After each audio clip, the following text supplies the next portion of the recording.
Hi, it's Steve. Today we'd like to show you how to change the drain pump on your front load washer.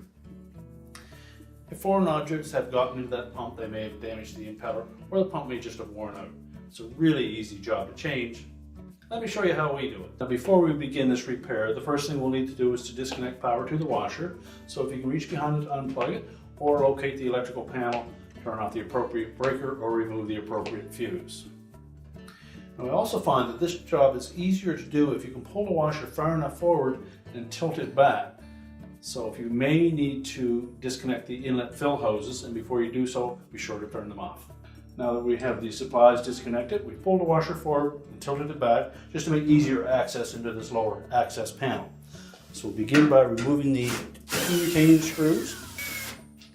And depending on your model, they may be 1/4 inch hex head or a square head screwdriver type of screw. Just remove that panel and we'll set it aside. Now that gives us access to the pump area.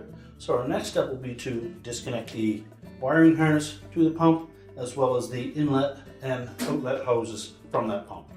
So we'll begin by disconnecting that wire harness. Just depress the locking tab on the connector and pull straight back.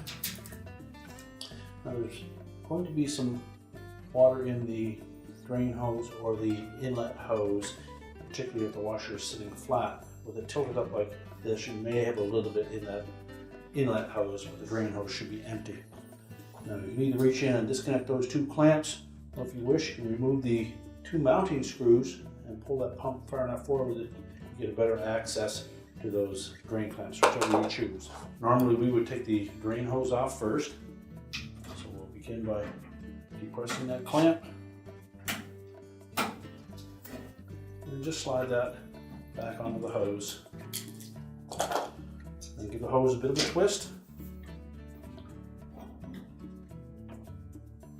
And pull it straight off of the pump.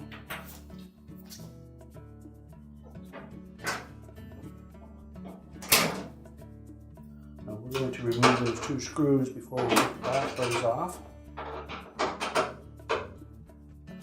And using either a 5/16 nut driver or a number 2 square head screwdriver, we'll remove those two mounting screws and retain them for use on the new pump.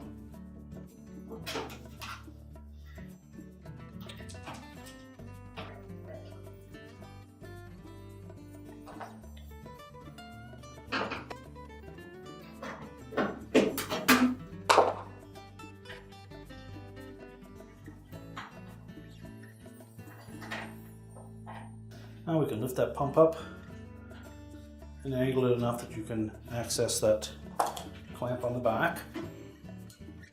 Simply squeeze it together and then push the clamp and the hose both off the back of the pump.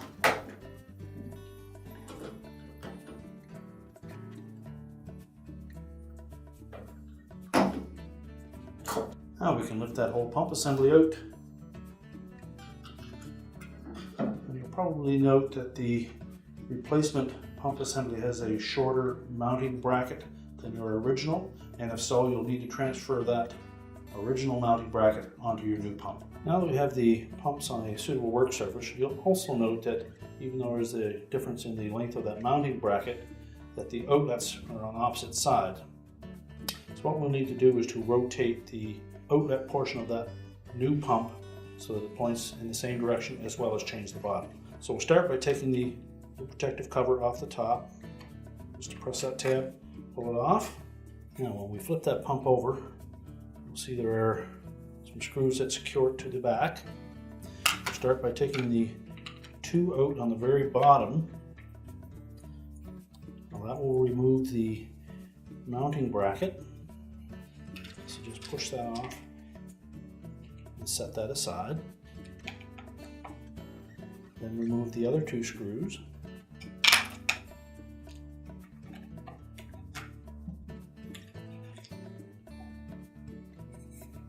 And we'll just break it free, lift it off, and we're going to rotate it 180 degrees and line it up so that these little locating tabs fit into the appropriate slots. Now at this point, we'll transfer the old mounting bracket onto these two screws.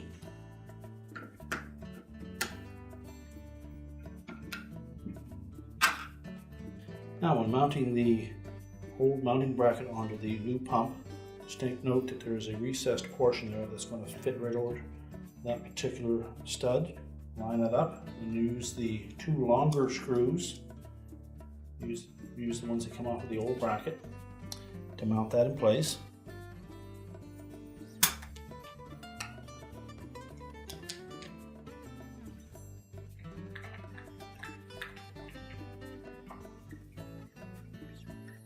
And then we'll install the two shorter screws in the other two holes.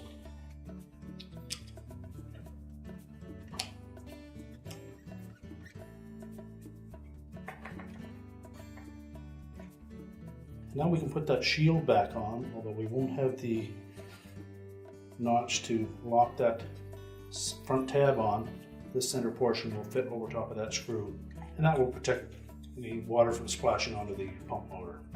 Now when reinstalling the pump, we found that it is easier to mount the pump securely to the base frame and then attach the two hoses rather than try to fasten that rear hose on first. I've taken that shield off so that it won't be in the way. We'll put it back on after we've mounted it in place. Line up the mounting screws.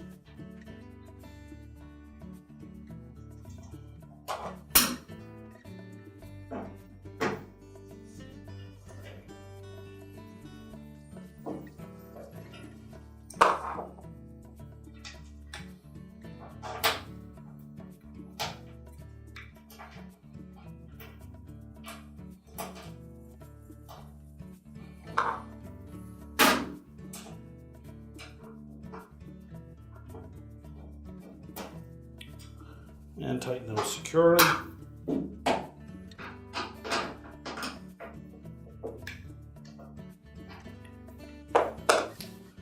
Now next we'll put that coin trap hose or inlet hose onto the back of the pump. You may wish to just moisten the inside edge of that hose so that it'll slide on easier. You're also going to need to compress the clamp as we pull it on.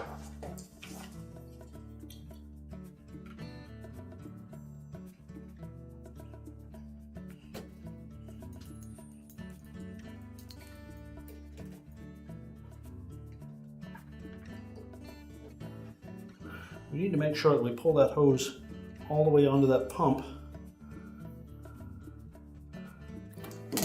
and then make sure that the clamp is properly seated.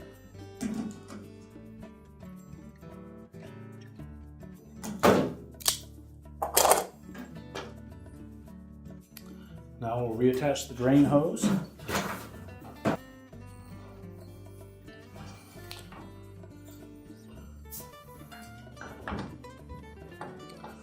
Support that pump while you push the hose into position. Make sure it's pointing straight to the back, and then reposition the clamp.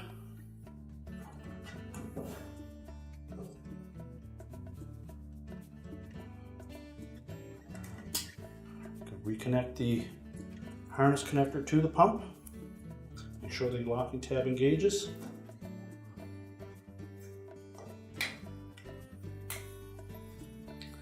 And then if you've removed that cover, we'll make sure that we slide that back on. We'll make sure that the tab at the back engages, as well as that U-shaped portion will fit over top of that center screw. And now we can put the access panel back on. Now we'll position that access panel, line up the two locating pins at the top, make sure they engage that front panel. And then we'll install the two retaining screws at the bottom.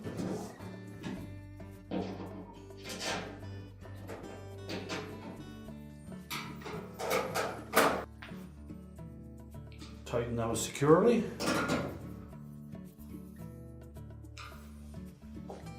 And now we're ready to push the washer back into position. We're now ready to push the washer back into place, reconnect the fill hoses and turn on the supplies, as well as plug it in, and our repair is complete.